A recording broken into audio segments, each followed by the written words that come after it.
was that weekend that LSD gave me this incredible message.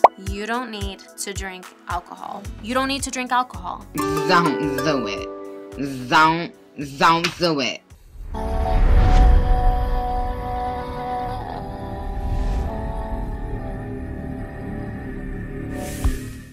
This is a video that I was not sure I would ever want to make.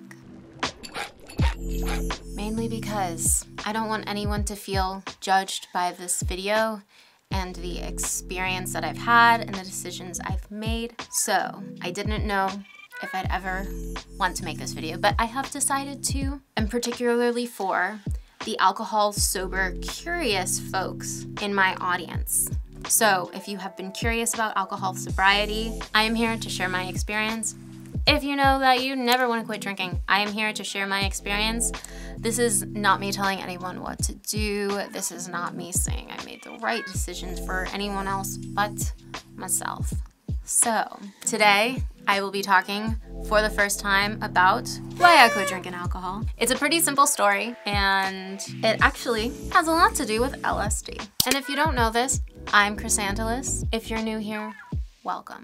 This channel is dedicated to psychedelics and sacred plant medicine, all about demystifying and destigmatizing the trip. If you enjoy this little story time, please be sure to subscribe to the channel for more. You can also find me on TikTok and Instagram. I am @Chrysanthus, and I just soft launched my Patreon. Link in the description, please check it out. So I'm technically a young millennial, right? I was born in '95, and the first sip of alcohol I ever had was probably like when I was a child.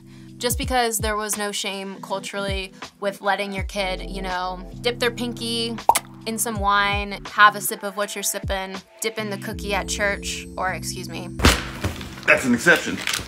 Dipping the sacrament at church into the wine, you know, so I tasted it. But I never started drinking really until maybe I was like, probably like 18, 19, 20, just casually. And then when I turned 21, I was like, okay, now I can actually drink. I didn't know I had to do it for the culture. But I wasn't really ever seeking out the experience before that. I should add, before I really hop into things, that I've never had a bad relationship with alcohol. I never considered myself dependent on it. I've never experienced being drunk.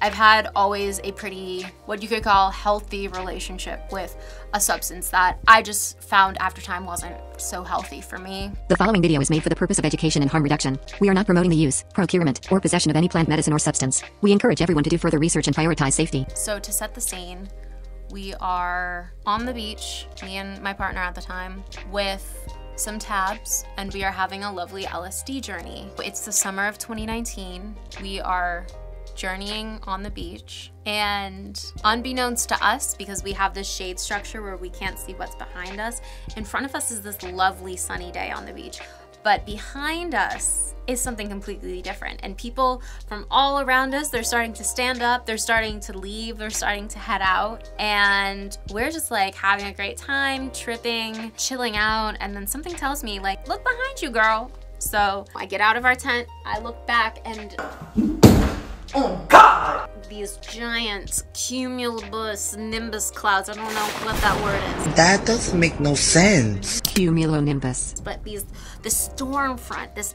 epic storm front is rolling in, and it just was a moment in blind spots. Like this was a blind spot, you know what I mean? And I started to consider blind spots for the rest of the day, for the rest of the weekend. Like, wow, what are my blind spots? And you know, we stuck around, we got to experience the storm in the car, and then later on the beach was cleared for us to enjoy just by ourselves and with a few other people who stuck it out. But it was that weekend that LSD gave me this incredible message, just in this very succinct download, which came actually rather randomly, but it was this: you don't need to drink alcohol. You don't need to drink alcohol. Don't do it. Don't do it. And that's what LSD told me. It was beyond an aha moment. It wasn't something I ever thought about before, as simple as it is. Of course, I don't need to drink alcohol, but LSD was like, look, girl, you really don't need to be drinking alcohol. And as soon as I got that message from LSD, I was like, let me start thinking about the reasons why I drink, right? And why do I drink? Why do I drink alcohol? Well, one, I'm a social drinker. I drink when it's around. It's like my socialization. And has it ever helped me socially? Well, outside of karaoke singing, no, it hasn't really helped me socially. I've always been rather introverted, and rather than be socially lubricated, I'd much just rather be quiet. To be frank, I'd much just rather be quiet. So then I realized, well, then why do I drink? Outside of being a social drinker, when do I reach for the bottle? And that answer hit me so clearly. It was because I feel dissatisfied. And alcohol for me was dissatisfaction juice. It was what I turned to when I was feeling very dissatisfied with my life. And honestly, it's probably the worst way I could have ever related to my dissatisfaction, which was to just like dampen it down, mute it, shove it away.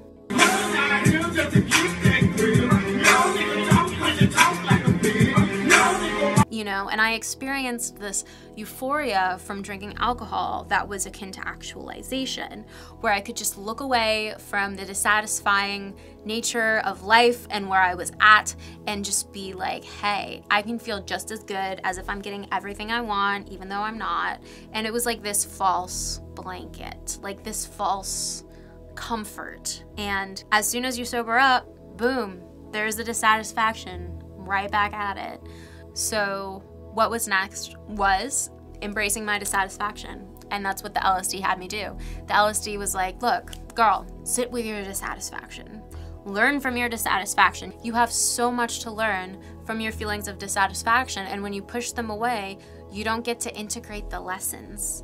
And my dissatisfaction was telling me, you're capable of so much more, you have so much more potential, and you know your potential has not been realized yet, but you have the potential to do so much more and so many great, incredible things, and actually go after specifically, exactly what you want.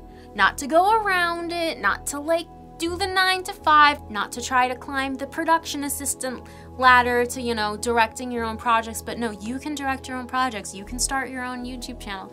You don't have to be a part of other people's YouTube channels if you want to be on YouTube. You can do the thing. You have the ability to do the thing. It's what she deserves.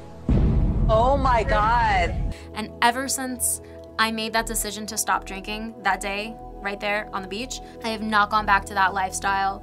I have not once been tipsy. I have been alcohol sober. I have lived an alcohol sober life proudly and quietly, but this is the first time I'm talking about it, right? And when I shared my realization with my partner who was at the beach with me that day, they were like, holy moly, yes. They were like, excuse me, yes. I also do not want to be drinking. I also am just drinking because the people around me are drinking, and they're drinking because the people around them are drinking. So my partner then and there decided to quit drinking with me, and we both became alcohol sober that day. That was in the summer of 2019. It is the spring of 2022 now, and I can safely say that I don't know that I would have accomplished what I've accomplished in my life if I had been drinking during that time. I actually can say without a doubt, I would not have accomplished what I've been able to accomplish in that short period of time. Mainly my YouTube channel, my pilot I filmed out in LA last year, even my TikTok. Alcohol was a place that I went to dilute my spirit and dilute my drive and be able to look away from my actualization, but to still feel like this false sense of like, I'm doing the thing when I really wasn't. And it was, for me, a complete waste of time. I haven't seen any benefits from alcohol that could ever outweigh the detriment to my own personal health. And not having alcohol to, you know, dilute my energy and my spirit and my soul like once a week, my light has just, like, when I tell you my light has just skyrocketed. I would like to see it. There's nothing diluting my light at this point. I am so in touch with what I want. I am so in touch with my satisfaction. I'm so in touch with my path. And I could have never been while I was drinking, just because of the nature of what alcohol did to me and my mind and my spirit. Alcohol was the big kind of storm cloud rolling in behind my tent. It was this blind spot I had in my life. I severely underestimated the impact of drinking, even though I, again, wasn't a drinker. It was seriously preventing me from admitting to myself what I wanted and what I was willing to do to get what I wanted. It just made me tuck away my dissatisfaction, just sweep it under a rug and not look at it. And it helped me not look at it. And I can say today I'm in such a better place with my dissatisfaction and my satisfaction and how I relate to plant medicine.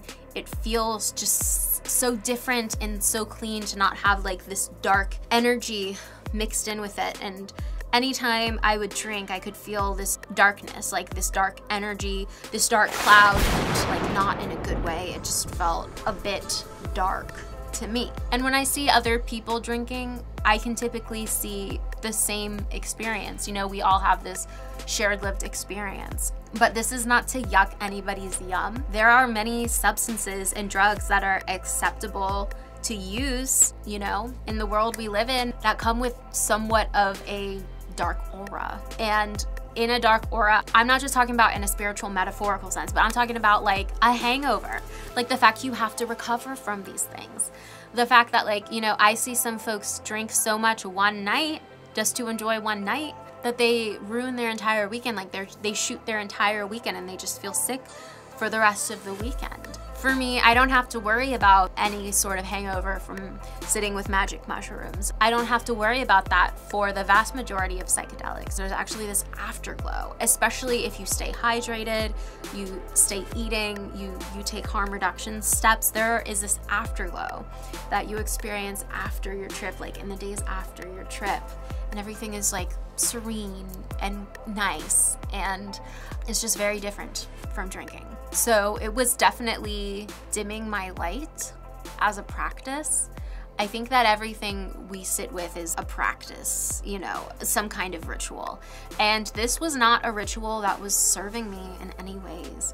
It was keeping me very out of touch with what I wanted, and it was giving me a pass on keeping it real with myself. I would say it was probably single-handedly the most beneficial decision that I've made to date. For my health and for my mind, I've gone about 2 years without drinking alcohol, and I can't say I miss it. Nowadays, there are alcohol-free spirits and alcohol-free cocktails and even alcohol-free beers and all these things that I get to enjoy, all of the sensory stuff without the negative effects. So for me, it was the right decision. I am grateful to myself for sacrificing that, because I feel like with growth comes sacrifices. And this was like one of the first big sacrifices I've made.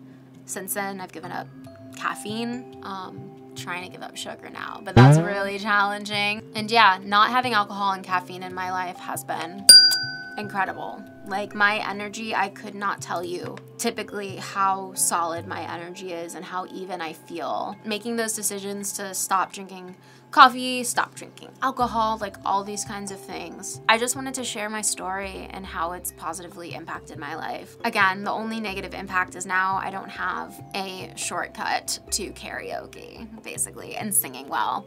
But I think the trick to that is I just need to learn how to sing, you know? I don't think alcohol is like the solution to that. I mean, it is a solution, but it is not the solution, and it's not worth the cons.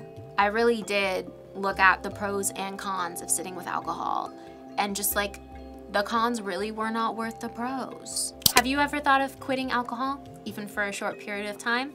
Let me know in the comment section. Quitting alcohol was surprisingly easier than I ever thought it could have been. And that is why I have never gone back to it, because of the ease. Again, a lot of privilege exists in my previous relationship to alcohol, because we were always on fine mutual acquaintance terms. But I think that for social drinkers, folks make quitting out to be a lot more difficult than it can be. It can be difficult, but it can also be easy. You'll never know until you go. Quitting drinking has also connected me to an entire community of alcohol sober folks who We can find really creative mocktails to make and really great sober experiences to have. Like, I will be on a dance floor and everybody else around me will be drinking, but I swear I can be at times. I'm the life of the party. The life of the party. Kidding me? She's the life of the party. And I'm sober. You know, I can be the life of the party and I don't have to be sore or purging or incoherent, not understanding what's going on. That's a lot of damage. How about a little more? I can be fully in control of my party, and that's a really great feeling. I don't judge anyone who chooses to drink. For some folks, it's a cost-benefit analysis. Do you know what I mean? Everyone comes to a different conclusion for themselves. So if you're watching this and you decide to drink, please know that I do not judge you. And I think that alcohol sober folks, like, we really shouldn't be judging anybody else. You know, we're all having our own trip. If you hear someone who's alcohol sober and they're like really judgmental of folks who drink, they need to knock it off. Because that's just not where the fun of it is at, you know? I mean, there's no fun in yucking someone else's yum. I can yuck my past yum, but that was my yum, you know? This is not me talking about anybody else, judging anybody else. So please, I hope you don't feel judged at the end of this video. Just becoming alcohol sober has so changed my life. Like, this entire YouTube channel would not be possible if I was drinking. I would not have the bandwidth in my mind to be able to prioritize exactly what I want to do in life. And now, after being on here for, you know, a couple years, I'm finally starting to make money with my channel. And I can thank my alcohol sobriety for much of that, especially my mindset. It's all about mindset. Alcohol was giving me kind of a rotten mindset about things. I was kind of being a little baby in terms of contentment, in terms of being dissatisfied, and I totally own up to that. And I'm doing my best to learn and grow from that period of my life. Again, this is all to say, this was just for me. I can't speak on why you're drinking alcohol. I can't speak on why or why not you should continue that practice, but this is just my story, so I hope it's given you a bit to think on, a bit to reflect on. If you enjoyed this video, please subscribe to this channel. I am on Instagram and TikTok. My name is @Chrysanthus. We have merch, so you can get some of these dope, keep it trippy things on my Threadless. And I also just recently soft launched a Patreon, which you can check out. You can get your name in the credits. I already have 5 patrons. I am so grateful to y'all. It means the world. And yeah, that's it. Cheers to y'all for making it to the end of this video. And don't forget to keep it trippy.